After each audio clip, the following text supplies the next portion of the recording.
Assalamualaikum warahmatullahi taala wabarakatuh. Perkara yang paling ditakuti manusia adalah berlakunya musibah yang buruk dalam hidup. Manusia lebih senang apabila mendapat khabar kebaikan dari keburukan. Hakikat sebenarnya, apa yang kita rasakan baik tidak akan menjadikan kita senang. Dan apa yang kita rasakan tak baik itu juga tidak menunjukkan kita teramat rugi. Semua yang berlaku itu atas satu tiket yang dipanggil takdir ketentuan daripada Allah Subhanahu Wa Taala. Jika bukan kerana takdir ketentuan Allah ini, matahari yang bersinar tak akan keluarkan cahaya. Bulan yang terang juga akan menjadi gelap. Maka kuasa Allah Subhanahu Wa Taala adalah ketentuan yang hakiki tanpa ada sebarang makhluk pun boleh mengelak darinya.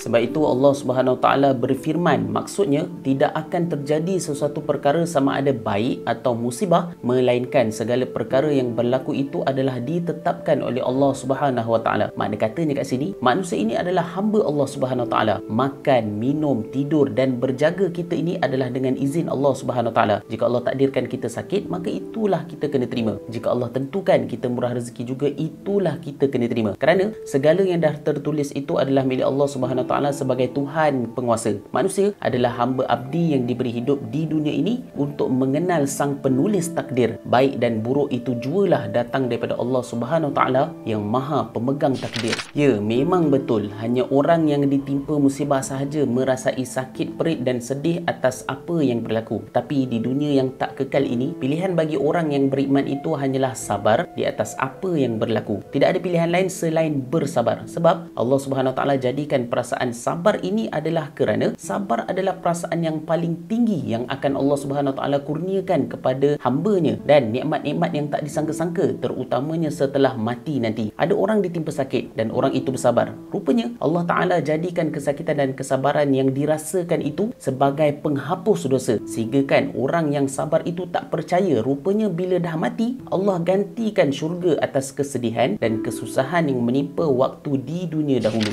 Sebab itu dalam sebuah hadis menyebutkan, mafhumnya sungguh menakjubkan urusan seorang mukmin. Segala perkara yang dialaminya sangat menakjubkan. Setiap takdir yang ditetapkan Allah Subhanahu Wa Taala bagi dirinya adalah kebaikan. Apabila kebaikan dialaminya, maka dia bersyukur dan hal itu merupakan kebaikan baginya. Dan apabila keburukan menimpanya ataupun musibah menimpanya, dia bersabar dan hal itu merupakan kebaikan baginya. Hadis riwayat Muslim. Kesimpulannya, ujian ini pasti akan kita hadapi. Pokok pangkalnya, kita kena berusaha untuk bersabar atas apa yang ditentukan oleh Allah Subhanahu Wa Taala. Kerana dunia ini bukanlah kekal abadi. Yang kekal adalah alam akhirat sana.